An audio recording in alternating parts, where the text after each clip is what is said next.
La semana pasada tratamos uno de los dos procesos, según el Evangelio según San Mateo, en el cual nos muestra cómo Dios llevó a cabo su plan redentor por medio de Jesucristo. La semana pasada tratamos la genealogía de Jesús. Y esta semana vamos a tratar el segundo aspecto, y por eso vamos a leerlo desde el versículo 18 al versículo 25. Todos juntos. Leemos. El nacimiento de Jesucristo fue así. Estando desposada María, su madre, con José, antes de que se juntasen, se halló que había concebido del Espíritu Santo. José, su marido, como era justo y no quería infamarla, quiso dejarla secretamente. Pensando él en esto, he aquí un ángel del Señor le apareció en sueños y dijo: José, hijo de David, no temas recibir a María tu mujer, porque lo que en ella es engendrado del Espíritu Santo es. Y dará a luz un hijo, y llamará su nombre Jesús, porque él salvará a su pueblo de sus pecados. Todo esto aconteció para que se cumpliese lo dicho por el Señor por medio del profeta, cuando dijo: He aquí, una virgen concebirá y dará a luz un hijo, y llamará su nombre Emmanuel, que traducido es Dios con nosotros. Y despertando José del sueño, hizo como el ángel del Señor le había mandado, y recibió a su mujer. Pero no la conoció hasta que dio a luz a su hijo primogénito, y le puso por nombre Jesús. Y el Señor bendiga su palabra en esta mañana. El Señor nos habla en nuestros corazones. Decíamos que en el Evangelio según San Mateo se nos muestra dos procesos por los cuales Dios llevó a cabo su plan. Hemos visto la semana pasada la genealogía de Jesús, y en ella tratamos cómo a través de todos esos nombres hay personas, hombres y mujeres, caídos, pecadores, mas sin embargo, una muestra de la naturaleza humana, todo hombre, de Jesús. Pero al mismo tiempo, consideramos y recordamos a Jesús que, tomando forma de hombre, nunca pecó. Como dice, ¿verdad?, en las Escrituras, el que se hizo pecado, se hizo pecado para justicia nuestra. Aquel que se hizo pecado nunca vio pecado, se hizo para justicia nuestra. De eso es que se trata. Y vemos aquí, consideremos lo siguiente. Vamos a considerar hoy día el nacimiento virginal, y ese es el tema de hoy, el nacimiento virginal. En el griego, la palabra nacimiento significa Génesis, que significa que se refiere al comienzo de algo radicalmente nuevo. Jesucristo nació de la Virgen María, concebido por el poder del Espíritu Santo en cumplimiento de las profecías. Y hay dos expresiones que queremos llamar la atención. Una se encuentra en el versículo 18. Dos expresiones importantes a través del cual ocurre el nacimiento virginal. Primero dice: se halló que había concebido del Espíritu Santo. Y luego en el versículo 23 hay otro tema que tenemos que tratar, y es aquí haciendo una referencia a Isaías capítulo 7, verso 14, donde dice: he aquí una virgen concebirá y dará a luz un hijo, y llamará su nombre Emmanuel, que traducido es Dios con nosotros. Así que la segunda expresión es Emmanuel, Dios con nosotros. La primera expresión, concebido del Espíritu Santo, habla de la participación directa de Dios en la concepción. En otras palabras, ningún otro ser nacido de mujer puede pretender tal relación con Dios. Y el único que nació concebido del Espíritu Santo fue Jesús. Y eso es uno de los grandes misterios de la fe cristiana, e incluso es rechazada por algunas personas, algunos pensadores que tienden o se inclinan hacia la lógica, hacia la racionalización, y no pueden dar una explicación. Y esto conlleva a un rechazo de la doctrina de la Trinidad. Como cuestión de hecho, uno de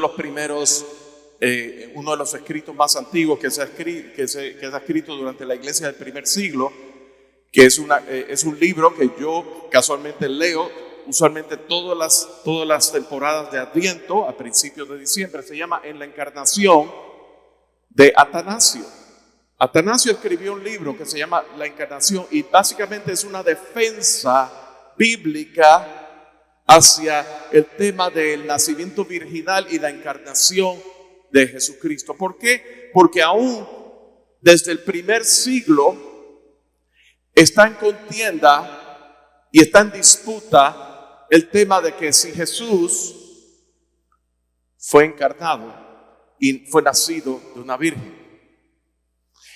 Y esa corriente viene por el arrianismo, que de donde se basa, y lo llevamos, ¿verdad?, a fines del siglo XIX, principios del siglo XX y hasta nuestros días. Muchas sectas y cultos, especialmente los mormones y los testigos de Jehová, sustraen el hecho de que Jesús fue creado. Jesús no nació de una virgen. Jesús no pudo haber sido concebido del Espíritu Santo, porque después de todo el Espíritu Santo no es Dios, es una fuerza. Entonces, pero eso no es un invento de los testigos de Jehová ni de los mormones. Los mormones tienen con sus variantes entre una secta y la otra, todo se basa y todo pone en cuestión, en duda, la encarnación de Jesús. Hay otro tipo de filosofía que dicen que Jesús, otra corriente de pensamiento, que Jesús es todo Dios y que vino a ocupar el cuerpo vacío de un hombre. Hay otra corriente de pensamiento que dice Jesús es 50% Dios y 50% hombre. Pero las Escrituras nos dicen, cuando leemos a través de las Escrituras, que Jesús fue todo hombre y todo Dios. Siendo Dios, tomó forma humana. Y que eso me lleva a algo que yo mencioné el domingo pasado. El hecho de que de la encarnación de Jesús hay quienes, y aún corrientes evangélicas, erróneamente malinterpretan la encarnación de Jesús como que Jesús renunció a su deidad. Él se despojó de su deidad, utilizando en Filipenses capítulo 2, verso 5. Pero Jesús nunca dejó de ser Dios. Jesús en esta tierra, aún en su ministerio aquí en la tierra, Jesús, Él siempre era Dios. Y es Dios. Pero el tema era que Él se despojó. De esto fue lo que Él se despojó. Jesús se despojó del reconocimiento y de la gloria que le confiere ser Dios. A eso fue lo que Él renunció. De eso fue que Él se despojó. En otras palabras, Jesús se tuvo que despojar de ciertos atributos que eran atributos divinos. Él tenía que despojarse de ellos, porque si no lo hacía en su condición de hombre, él no podía cumplir el propósito redentor para la humanidad. Y uno de esos atributos es la pregunta que le quiero hacer: ¿Dios puede morir? ¿Dios puede morir? Por supuesto que no. Dios es eterno. Están adormecidos, por eso es que no contestan. Dios no tiene esa facultad para morir porque Él es eterno. Eso va en contra, la muerte va en contra de su propia característica, de sus atributos, de su persona. Entonces, ¿cómo Jesús murió? Jesús murió porque Él se despojó de ese atributo para el poder entregarse en sacrificio por toda la humanidad. Pero sin embargo, aquel que se hizo pecado no conoció pecado. O sea, conocer significa, no es conocer, de conocer mentalmente, de conocer de información, sino de conocer, de hacerse uno con el pecado. Jesús nunca pecó. Así que por eso es que Jesús es el Cordero de Dios, inmolado, sin mancha. Él se pudo presentar delante del Padre como Cordero sin mancha, como sacrificio perfecto y único para siempre. Y con su muerte, Él derrumbó y derribó todo el sistema sacrificial que existía hasta el entonces, al punto de que con su muerte el velo fue rasgado y el acceso al lugar santísimo, a la misma presencia de Dios, nos fue abierto. Él mismo se presentó como Cordero, como sacrificio, y Él mismo se presentó como león, pero Él mismo se presentó como sumo sacerdote también. Sacerdote, sumo sacerdote, Cordero y león, el Rey. Gloria al Señor. Yo no sé ustedes, yo espero que estas palabras no les estén adormeciendo, porque estas son palabras grandes. Esto es en las bases de nuestra fe. Mis amados, nosotros somos salvos por ese acto de Jesús entregarse, tomar todo el pecado de la humanidad y Él presentarse como sacerdote delante del Padre y como sacrificio, como Cordero. Y Él se presentó en tu lugar y en mi lugar. Eso es lo que se conoce como el sacrificio expiatorio. En nuestro lugar. Él pagó. Jesús vino aún desde bebé. Se sabía, desde antes de la fundación del mundo ya estaba destinado el propósito por el cual el Verbo habría de ser encarnado. En el principio era el Verbo. Y el Verbo era con Dios. Y el Verbo era Dios. El Verbo, el Logos, la palabra viva. Gloria al Señor. Y obviamente esto es las bases de tu salvación, de mi salvación. Cantábamos al principio, gracia sublime es. Nosotros estábamos muertos en nuestros delitos y pecados. No merecíamos la muerte y el infierno. Pero por gracia sois salvos. Por su favor inmerecido. Él nos los entregó. Él nos los dio en Cristo Jesús. Y luego habla del Cordero y el León. El segundo cántico, ¿recuerdan? El Cordero y el León. El Cordero y el León habla del Cordero, el sacrificio, la ofrenda, y el León, el Rey. Él reina. Él fue exaltado. Y por lo cual el Padre le exaltó y le dio el nombre que es sobre todo nombre, para que todo nombre, toda rodilla se doble y toda lengua confiese que Jesucristo es el Señor.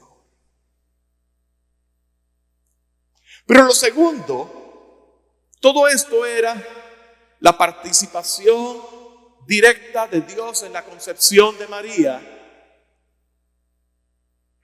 concepción de María, concebido del Espíritu Santo. Pero lo segundo, Emmanuel, Dios con nosotros, habla de que el niño nacido de María sería Dios en forma humana. El nombre Emmanuel significa, es el nombre hebreo que significa Dios con nosotros. Y aquí el ángel, cuando se le presenta a José, el ángel está citando proféticamente Isaías capítulo 7, verso 14, que dice que aquí la Virgen concebirá y dará a luz un hijo y llamará su nombre Emmanuel, que traducido es Dios con nosotros. Así que vemos aquí varias cosas. Vemos aquí, primero, Jesús fue concebido del Espíritu Santo. Segundo, Jesús, Emmanuel, Dios con nosotros, fue anunciado proféticamente. Su nacimiento virginal fue anunciado proféticamente a unos 600 años antes de que en realidad aconteciera esto. Y esto debe reafirmar nuestra fe, de que nosotros no creemos una fe improvisada, de que Dios no es un Dios que improvisa. Dios tiene un plan perfecto y Él lo ejecutó y Él lo llevó a cabo en Cristo Jesús. Y nosotros somos recipientes de ese plan perfecto que Dios llevó a cabo en Cristo Jesús desde el momento en que hemos puesto nuestra fe por revelación. Hemos puesto la fe en la obra que Jesús llevó a cabo y consumó en la cruz del Calvario. Fíjense una cosa, Emmanuel, Dios con nosotros, nos habla de que ese bebé que habría de nacer en un pesebre no era cualquier bebé. No era un bebé que nació solamente en un pesebre y nosotros le ponemos adornitos en diciembre, que por cierto no nació en diciembre, según las, ¿verdad? No se sabe en realidad cuándo nació, pero definitivamente en diciembre no fue. Que la historia revela cosas, o sea, la tradición ha creado una imagen del nacimiento de Jesús de una manera. Pero la realidad es que Jesús nació bajo unas condiciones infrahumanas totalmente. Decíamos la semana pasada, ¿cuántos de ustedes, cuando nuestros hijos eran bebés, cuántos de ustedes, cuando sus hijos eran bebés, bien bebés, ustedes lo cuidaban, lo guardaban? Si algún vecino, alguna persona, algún familiar tenía catarro, no le permitían que lo agarraran, porque si no, para que no se le fuera a pegar, todo ese tipo de cosas. Jesús estuvo expuesto al estiércol de las vacas, de los caballos, de todo el ganado, de todas esas cosas, en un pesebre, donde las vacas hacen pupú. Ahí nació Jesús. Es literalmente donde las vacas comen, donde las vacas rumean. ¿Saben lo que es rumear, verdad? Que tienen dos cámaras digestivas, y entonces pues rumean, todo ese tipo de cosas, salivan y todas esas cosas. Todas las cosas inflamadas, todas las cosas bien antihigiénicas, lo más sucio. Usted nunca pondría a su bebé en un pesebre así. Y Jesús nació, el Salvador del mundo, el Redentor de nuestras almas, nació bajo esa condición. Pero implica Dios con nosotros, que Dios, ese bebé, sería Dios que estaría viviendo, estaría marcando la presencia de Dios en nuestro medio. Dios con nosotros. ¿Y saben una cosa? En todas las escrituras vemos cómo Dios se hace accesible a cada uno de nosotros. En el Antiguo Testamento vemos la forma visible de Dios en su presencia con nosotros a través del fuego, de la nube, del tabernáculo. ¿Recuerdan? Cuando el arca del pacto, cuando el pueblo de Israel estuvo en el desierto, estamos hablando en el libro de Éxodo, en el Pentateuco, Éxodo, Levítico, Deuteronomio, Números, ¿verdad? Cuando el pueblo de Israel estuvo en el desierto, esos 40 años en el desierto, ¿verdad? Dios le ordenó a Moisés que erigiera un tabernáculo. Y ese tabernáculo habría de marcar, habría de ser la forma visible de la presencia misma de Dios en medio de su pueblo. Y ¿qué ocurrió? Que cuando el pecado vino, cuando el pueblo se fue en idolatría, adoró un becerro de oro, las instrucciones que se le dio a Moisés fue de apartar el tabernáculo fuera de en medio de la presencia del pueblo. Primera de Corintios capítulo 10, verso 1 al 3. El apóstol Pablo hace aquí una conexión importante. Dice: porque no quiero, hermanos, que ignoréis que vuestros padres todos estuvieron bajo la nube y todos pasaron el mar y todos en Moisés fueron bautizados, fueron sumergidos, estuvieron bajo la nube y todos pasaron el mar. ¿En qué manera estaba bajo la nube? Durante el día, ¿verdad? Dios, la nube de Jehová, les indicaba al pueblo de Israel y era la señal de la presencia en medio de ellos. Pero también decía, todos fueron bautizados en la nube y en el mar, porque ¿qué fue lo que pasó con el pueblo de Israel? Que ellos atravesaron el mar rojo, ¿verdad que sí? Entonces fueron bautizados en la nube y en el mar. En otras palabras, el mar rojo, ellos atravesaron el mar rojo para escapar de los egipcios, pero en todo tiempo la gracia proveedora y protectora de Dios estuvo con ellos. En todo tiempo la presencia de Jehová estuvo con ellos. Y no solamente eso, decía, y todos comieron el mismo alimento espiritual. ¿Cuál fue el alimento? ¿Cuál fue la provisión de Dios mientras el pueblo estaba en el desierto? Maná. Maná que bajó del cielo. Maná que es tipo de la palabra. Maná que les fue instruido que comieran y lo que sobrara, ¿verdad? Que comieran lo suficiente para ese día. Y al día siguiente iba a haber provisión para el día siguiente. Y hubo provisión de Dios de continuo, excepto el día de reposo, para que recogiesen una doble porción. Y dice que todos bebieron la misma bebida espiritual, porque bebían de la roca espiritual que los seguía. Cristo es la peña de Oreb que está brotando, agua de vida saludable para ti. Ven a tomarla que es más dulce. Refresca todo tu ser. Cristo es la peña de Oreb que está brotando, agua de vida saludable para ti, para mí.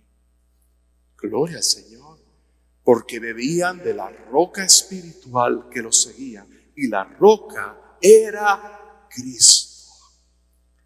Esto es Cristo en el Antiguo Testamento.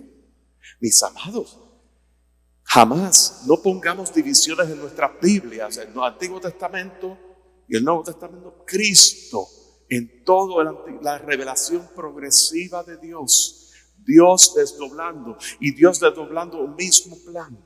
La encarnación de Jesús no fue un aliciente, no fue una curita espiritual por el pecado, sino que fue parte de un plan completo de Dios, porque Dios es un Dios perfecto que ejecuta su plan, y Él hizo un plan en Él mismo. Él hizo un pacto con Él mismo, trinitario, que tiene que ver con el plan, con la redención para toda la humanidad. Pero entonces, en el Nuevo Testamento, Emmanuel, Dios con nosotros, lo vimos en el Antiguo Testamento, en qué manera estaba representado y personificado. Y en el Nuevo Testamento Dios se presenta en medio de su pueblo en forma viviente, visible, palpable, siendo Dios mismo en forma de hombre. Es la revelación suprema de Dios. Filipenses 2:6 dice: haya pues en vosotros este sentir que hubo también en Cristo, y aquí está la parte clave, el cual siendo en forma de Dios, no estimó el ser igual a Dios como cosa a que aferrarse. Hebreos capítulo 1, versos 1 al 4. El autor de Hebreos ratifica lo que hemos dicho aquí.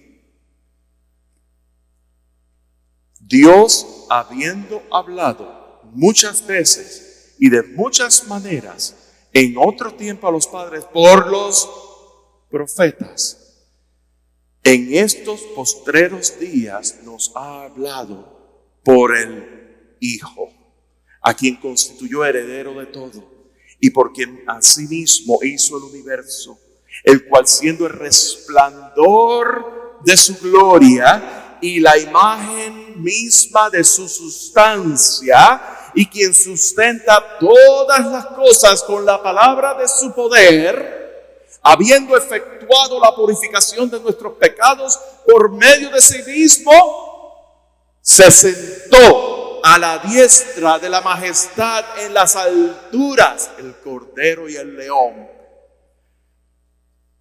hecho tanto superior a los ángeles, cuanto heredó más excelente nombre que ellos, que los ángeles. Así que aquí está hablando de que en otros tiempos Dios nos hablaba a través de los profetas. Y Jesús mismo, cuando Él se apareció ante sus discípulos, Él decía que era necesario que esto se cumpliera, que se cumpliera lo que estaba escrito en las Escrituras, a través de la ley de Moisés, a través de los profetas y a través del libro de los Salmos. En Cristo Jesús se consumió todo lo que estaba profetizado. Por eso es que les digo y reenfatizo que en Cristo Jesús está toda la plenitud de Dios. En Cristo Jesús es todo lo que tu vida necesita. En Cristo Jesús no es una fe más, no es una religión más, es una realidad, porque a través de Cristo Jesús tú puedes entrar en una relación personal con Él, con Dios. Y eso es algo que realmente esta invitación, esto es una reafirmación a nosotros, los que llevamos muchos años en el Evangelio, y que a pesar de llevar tantos años en el Evangelio, vemos las noticias y vemos tanto ruido a través de YouTube y los medios sociales y todas esas cosas que quieren distorsionar esa verdad y poner duda. Sepa usted que Cristo Jesús es la imagen y la sustancia. No es solamente es imagen, porque la imagen es una foto, por decir así, una foto o un video o un espejo, pero es la sustancia. Jesús es Dios. Jesús es Dios. Él es Señor. Emmanuel, Dios con nosotros. Ahora quiero que meditemos y consideremos en este pasaje que hemos leído aquí hay dos puntos de tensión importantes. Un punto de tensión trata con José, pero el otro punto de tensión va a desafiar, y esto pudiera desafiar incluso nuestro sistema tradicional de creencia a través de María. Vamos a tratar primeramente con José. Fíjense una cosa. Dice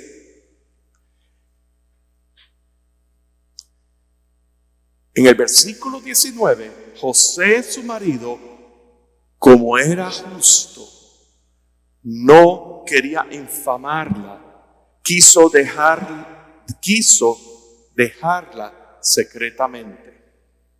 En otras palabras, cuando José se da cuenta de que su novia,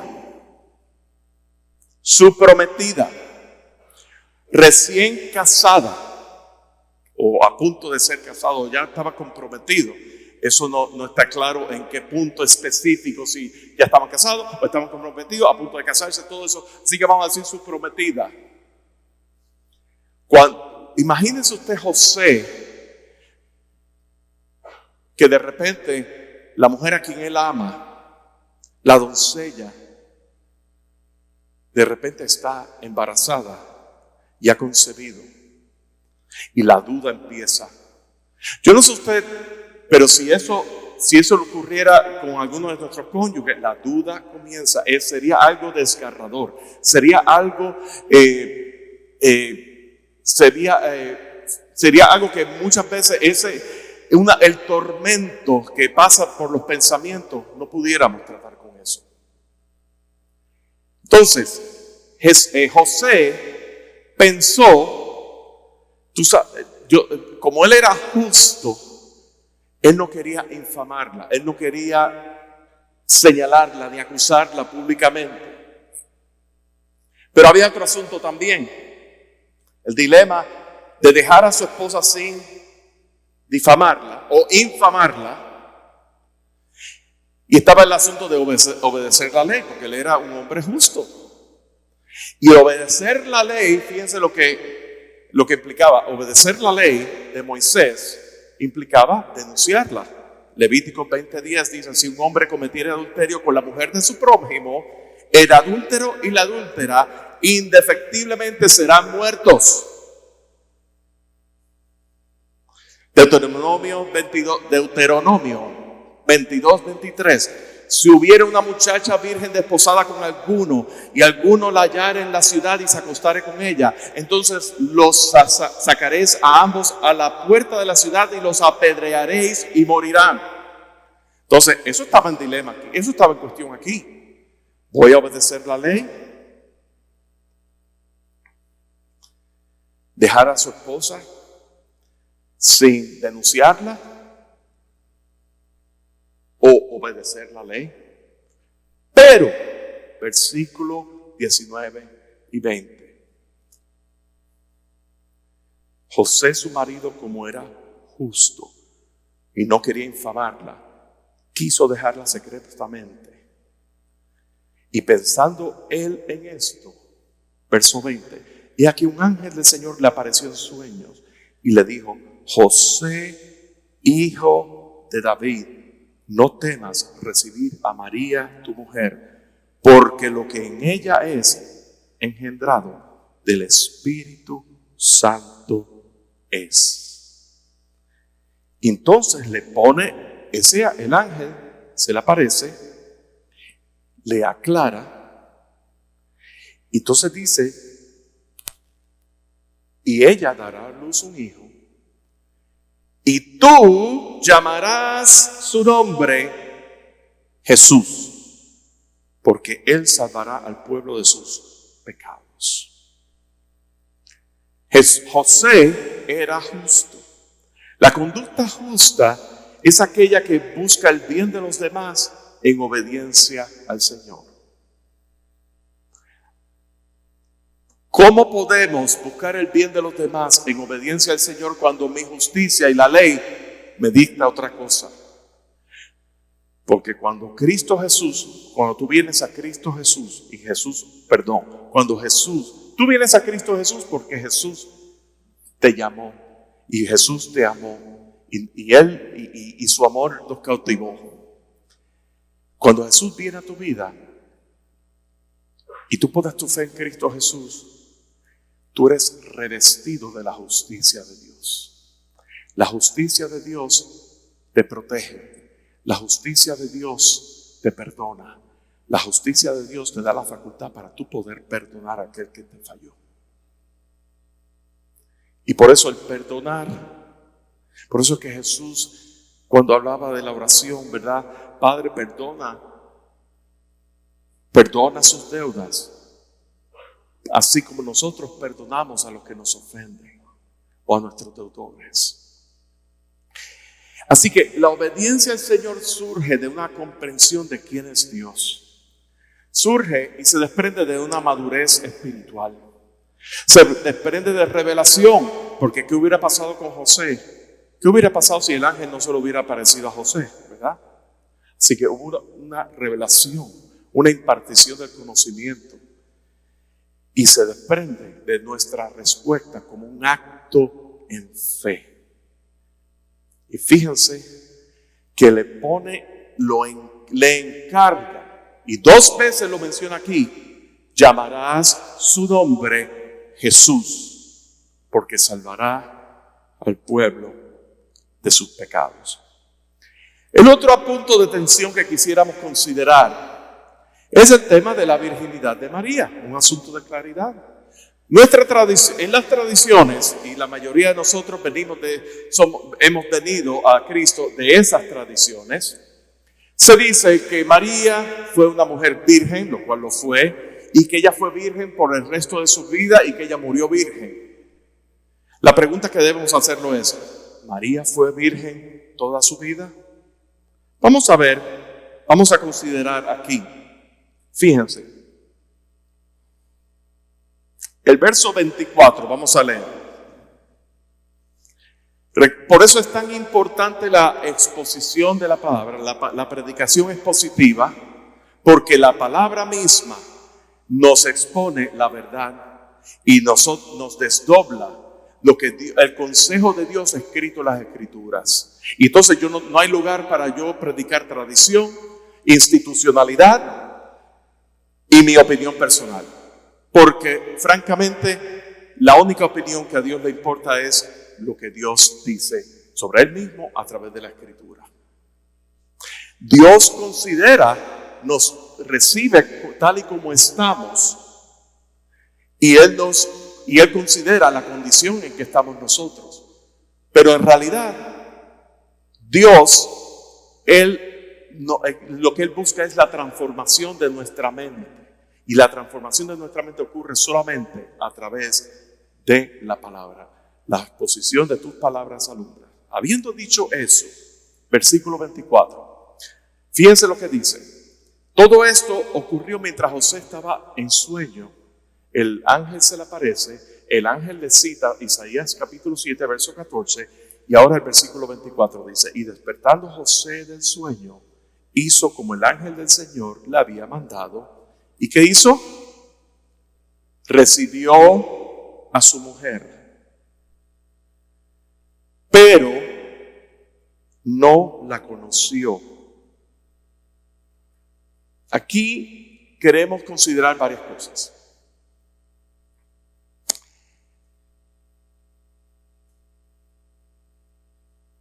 No la conoció. La expresión conocer es el modo más común para referirse a la relación íntima, la relación sexual entre un hombre y una mujer.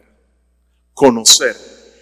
Cuando Adán y Eva estaban en el jardín del Edén, luego hubo pecado y fueron expulsados del jardín del Edén. Dice, y conoció Adán a su mujer Eva y ella concebió. El conocer, ¿por qué el conocer es más allá de la información? El conocer tiene que ver con intimidad. Una vez uno está en ese tipo de intimidad, uno conoce absolutamente todo sobre el cónyuge, sobre la otra persona. Por eso es que es importante no unirse en yugo desigual. Por eso es que es importante, se enfatiza tanto el permanecer fiel a nuestro cónyuge como la provisión perfecta de Dios para nuestras vidas. Porque esa relación íntima no se toma peyorativamente a la ligera, sino que es algo muy importante porque es una relación, es un reflejo de la relación entre Cristo y su iglesia, y por eso que está reservada exclusivamente para el matrimonio. Entonces la expresión de conocer es el modo más común de referirse a la relación sexual entre el hombre y la mujer. Fíjense, versículo 25, pero no la conoció. Y aquí vienen dos palabras claves que dice hasta que dio a luz a su hijo primogénito y le puso por nombre Jesús. No la conoció hasta que dio a luz a su hijo primogénito y le puso por nombre Jesús. ¿Verdad? La expresión hasta que básicamente es una conjunción que está acompañada por un adverbio que en griego significa, está destacando el hecho de que antes de Jesús María no tuvo hijos, pero después del término implica necesariamente que sí tuvo por lo menos un hijo más. ¿Ok? En otras palabras, está hablando que antes de este punto en el tiempo prevalecía una condición. ¿Cuál era la condición? José no conoció a su mujer. Pero después que dio a luz, prevaleció otra condición. ¿Cuál fue la condición? Que la conoció. Que conoció a su mujer. ¿Me doy a entender? Así que eso derrumba el hecho, cuando usted escucha, y tan cercano como hace un mes, en mi lugar de empleo, pues una colega dijo que María fue una mujer que nunca pecó, una mujer sin pecado. María fue una mujer pecadora porque todo hombre, según la naturaleza adámica, era pecador y es pecador, y pecadores todos pecaron y fueron destituidos de la gloria de Dios. Y Jesús, su Hijo amado, concebido en virginidad, que significa que ella no tuvo contacto con ningún hombre con carne y sangre, sino que fue concebido por el Espíritu Santo. En esa pureza Jesús nació y vino a este mundo, y esa es la importancia del nacimiento virginal, de que Jesús vino en toda pureza, porque Jesús no conoció pecado, porque Jesús es Dios, y solamente en ese estado de pureza Jesús podía nacer de una mujer.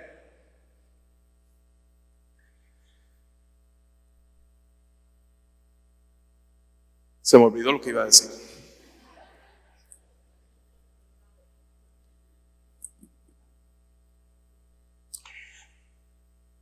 La colega que dijo que María nunca había pecado. El punto que quería traer era que Jesús vino a ejecutar el plan de Dios, a morir por los pecados aún de su propia madre.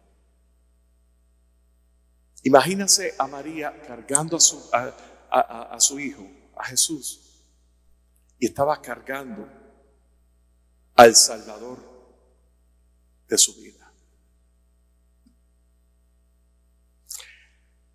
De manera que, y ya cerrando, queremos considerar traer algunas consideraciones aquí. El propósito de Dios. Cuando hablamos del nacimiento virginal de Jesús, está hablando con un solo propósito, y es: nuestro fin debe ser para nuestra confirmación en adoración a Dios. Esto debe traer un corazón de adoración a Dios. Esto debe reafirmar nuestra fe de que a Dios solamente adorarás. Y no por mera curiosidad. Porque ciertamente fíjense una cosa, cuando nosotros limitamos esto a solamente la curiosidad, entonces eso no es fe, eso es solamente curiosidad. No confundamos la fe con la curiosidad. La curiosidad es: déjame ver si esto es verdad. O déjame ver, ¿saben? Y a mí me pasa esto. Yo soy una persona, yo creo mucho en la apologética. La apologética es la rama de la teología que busca la defensa de la fe, ¿verdad? Pero hay un tema con la apologética. La apologética no puede convertir a nadie. Muchos apologistas piensan que cayéndose, estando en contienda, contendiendo apologéticamente, utilizando las herramientas de la apologética, la otra persona va a entrar en la fe salvadora por medio de Cristo Jesús. Y eso es una falacia. Y yo he visto, la verdad, hubo un tiempo en mi vida que salíamos un grupo al centro de Charlotte a encontrarnos con un grupo de ateos que estaban haciendo campaña, Y yo me recuerdo una persona que no tenía ese entendimiento y empezó, por poco se agarran por poco arrestan a la persona que estaba con nosotros porque quiso entrar en ese tipo de contienda, pero según el conocimiento de cabeza. Por otro lado, me ha pasado a mí, y esto sí me ha pasado a mí, yo he estado hasta las 3 de la mañana discutiendo apologéticamente, hablando con otra persona, y al final de cuentas esa persona lo que busca es, no está buscando, no hay una búsqueda real, lo que está buscando es un tema de conversación. Escuchen esto, y aquí es donde requiere el discernimiento, que nosotros podamos discernir los espíritus y el espíritu con esa conversación, detrás de esa conversación.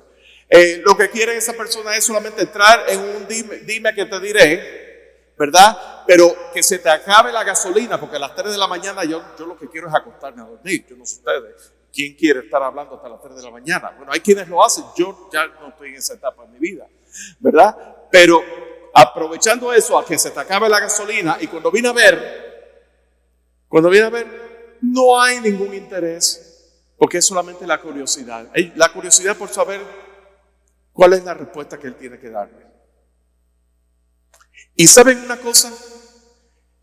Y esto lo quiero decir como el que va a venir a la fe en Cristo Jesús va a venir. Y el que no quiere convertirse a Cristo, nunca se va a convertir a Cristo por las palabras que nosotros le digamos. Ahora, sí nos ha sido dado la gran comisión de predicar en tiempo y destiempo la palabra de Dios. Es la palabra y el Espíritu Santo vivificando la palabra, que es lo que va a tocar los corazones. Pero ¿saben una cosa? Si ese corazón es demasiado rebelde, la respuesta del corazón de la otra persona no está en mí, está en la otra persona delante del Señor. Y eso a mí me trajo una liberación, porque yo siempre he estado tan preocupado, y en mi trasfondo pentecostal siempre está cuántas almas me traje el Señor, y uno está como contando reces, ¿verdad? Cuántas almas me traje el Señor y todas esas cosas. No, Señor, mire, usted sea obediente al Señor, y el Señor es quien va a convertir las almas. El Espíritu Santo, la unción del Espíritu Santo de la palabra es la que va a causar que esa persona descubra su necesidad salvadora a través de Cristo Jesús. Y yo lo que soy es una mera vasija en las manos del alfarero. Y hasta que no nos veamos así, vamos a creernos falsamente de que la salvación de la otra persona depende de mí o de cualquier cosa que yo haga. Y eso nos va a quitar el gozo, nos va a robar el gozo, nos va a traer frustración, porque no se convirtieron, ni uno pasó adelante, y no sé cómo. Así que todo esto para decirles, amados, la encarnación de Jesús nos debe conllevar el fin para nuestra salvación, pero el fin de esa salvación es para que nosotros adoremos a Dios y no nos conformemos con la mera curiosidad. Segundo, el plan de Dios se ejecutó en Cristo Jesús a través de su encarnación, porque sin su encarnación no hay redención. Solamente hay un solo mediador entre Dios y los hombres, y ese es Jesucristo, hombre. Tercero, fíjense otra cosa. Y este es un tercer punto a considerar también: el consuelo de Dios. ¿Qué es lo que ocurre aquí? ¿Recuerdan cuando José, que leíamos, que José consideró dejar a su esposa, pero en secreto para no hacerlo público, ¿verdad?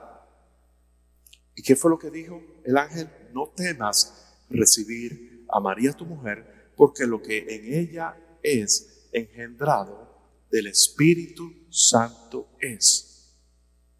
Eso es una palabra que nos trae consuelo.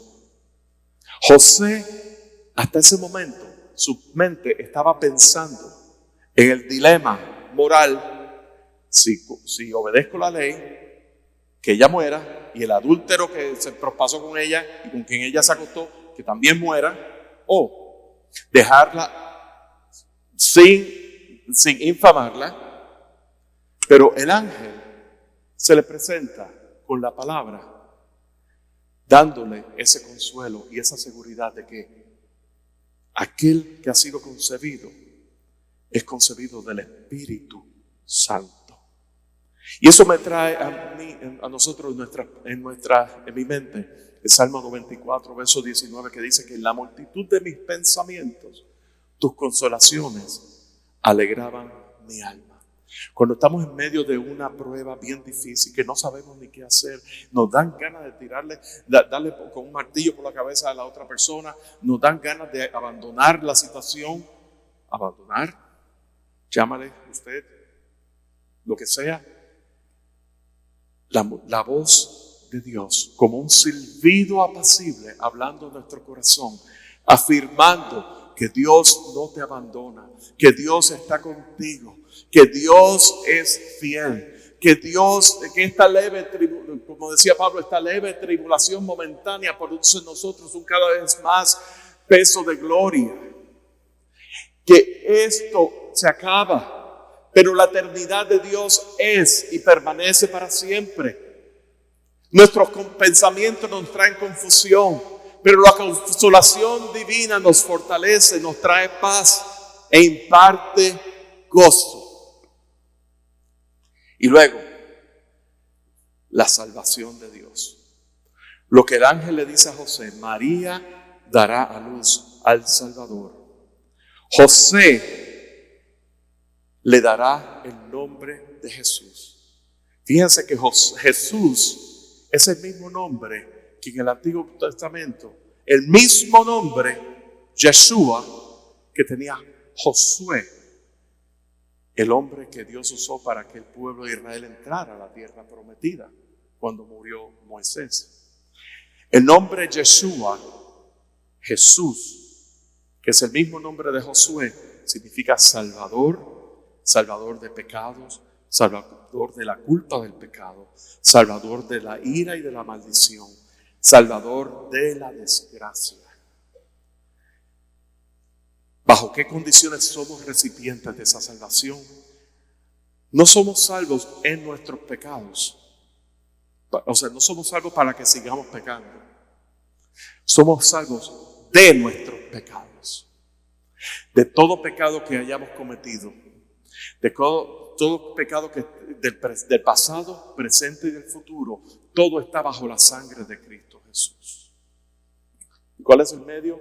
La redención a través de la cruz de Cristo Jesús, separándonos para Dios. Terminamos en Isaías 41, versos 21. Este pueblo he creado para mí, mis alabanzas publicará. Primera de Pedro 2:9. Mas vosotros sois linaje escogido, real sacerdocio, nación santa, pueblo adquirido por Dios, para que anunciéis las virtudes de aquel que os llamó de las tinieblas a su luz admirable. Primera de Pedro 2:9.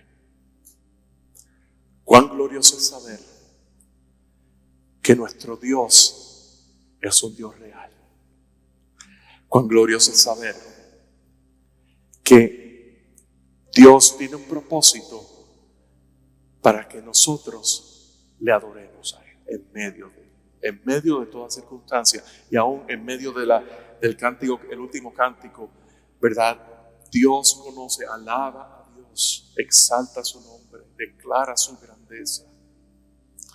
Dios tiene un plan, y ese plan fue consumido a través de la encarnación de Jesús. Y Dios nos habla directamente a nuestros corazones, y ese es su consuelo. ¿Por qué? Porque la salvación le pertenece a Dios. ¿Buscas contenido que te edifique espiritualmente? Suscríbete al canal de YouTube de Pastor Pepe en la Red. Aquí encontrarás contenido gratuito en español, creado para ti. Disfruta de enseñanzas expositivas a la luz de la palabra de Dios en Pastor Pepe desde el púlpito. y explora temas de interés general y de la actualidad en Notas Sueltas. Además, deleita tu alma con música original que te eleva y te inspira en José R. Bass Music. Nuestro contenido está disponible en todas las plataformas de descarga, para que puedas acceder a él en cualquier momento. No te pierdas nada. Suscríbete ahora y activa la campanita para recibir notificaciones de nuevos contenidos. Visita pastorpepe.com para más información. Pastor Pepe en la red.